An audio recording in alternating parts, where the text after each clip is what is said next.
한국에게 가장 많은 영향을 주는 국가는 어디일까? 바로 미국이다.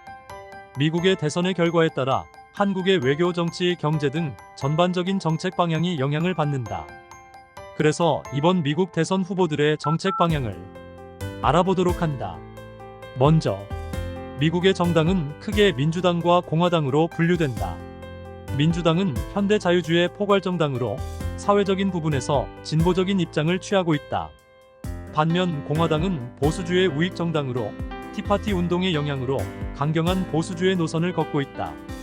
현재 미국의 민주당 대선 후보는 카말라 해리스, 공화당 대선 후보는 도널드 트럼프이다. 1992년부터 2020년까지 지지도는 항상 민주당이 10% 이내로 우위로 있었다. 그러나 2024년 7월 9월 갤럽 조사에 따르면 처음으로 공화당이 민주당보다 3% 우위를 점하는 상황에 이르렀다. 이 상황에서 미국 대선은 접전을 펼칠 것으로 보인다. 우리는 이 상황을 객관적으로 보기 위해 월스트리트 저널에서 제공하는 내용으로 두 후보의 주요 정책에 대한 문제를 비교해 보도록 한다. 연방준비제도의 인식. 카말라 해리스. 해리스는 중앙은행의 독립성을 존중하며 바이든 대통령이 시행한 선례를 이어간다고 말함. 또한 대통령으로서 저는 연준이 내리는 결정에 결코 개입하지 않을 것입니다. 라고 말함. 도널드 트럼프.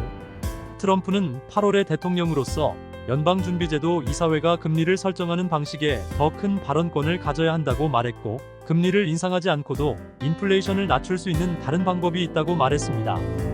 개인 세금. 카말라 해리스. 해리스는 40만 달러 미만의 가계에 대한 세금 인상을 막겠다는 바이든 대통령의 공약을 지킬 것임. 여기에는 약 97%의 미국인에게 만료되는 세금 감면을 연장하는 것이 포함됨. 그 외에도 그녀는 팁에 대한 세금 면제 아이디어와 대부분의 부모에게 자녀 한 명당 3,000달러, 신생아 부모에게는 최대 6,000달러를 제공하는 확대된 환급형 자녀 세액공제를 지지함.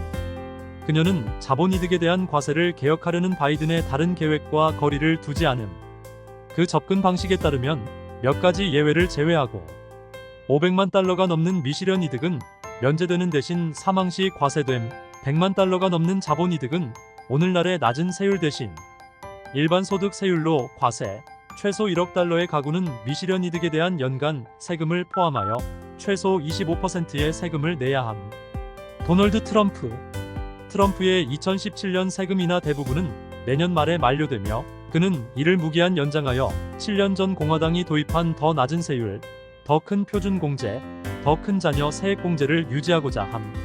세금 인하에는 더 높은 재산세 면제와 긴밀히 보유된 기업에 대한 세금 감면도 포함됨. 이 모든 것을 연장하면 10년 동안 납세자가 약 4조 달러를 절약할 수 있으며, 트럼프는 예산 적자 증가를 어떻게 피할지 명확히 말하지 않음. 무역 및 관세. 카말라 해리스.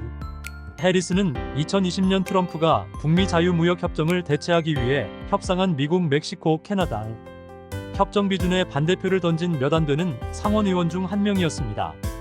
그녀는 이 협정이 기후변화 문제를 해결하는 데 충분하지 않다고 말했습니다. 이는 그녀가 무역 문제에서 소비자보다 근로자를 우선시하는 바이든보다 전통적인 무역협정을 덜 좋아한다는 것을 시사합니다. 14개 주로 태평양 국가로 구성된 그의 인도 태평양 경제 프레임워크는 관세를 낮추지 않고도 세금, 디지털 무역 및 공급망에 대한 협력을 강화함. 대변인은 해리스가 미국 근로자를 지원하기 위해 타겟팅되고 전략적인 관세를 적용할 것이라고 말함. 도널드 트럼프. 첫 임기 동안 트럼프는 중국에 가파른 관세를 부과하고 동맹국을 포함한 다른 국가의 철강, 알루미늄 및 제품에 보다 타겟팅된 관세를 부과함으로써 수십 년간의 양당의 무역 자유와 지지를 깨뜨렸습니다. 두 번째 임기 동안 트럼프는 더 나아가 중국에 최소 60%, 나머지 세계에 10%, 20%의 관세를 부과하겠다고 밝힘. 그러나 관세가 정확히 얼마나 상승할지는 불분명합니다. 트럼프는 또한 상호주의를 요구했음.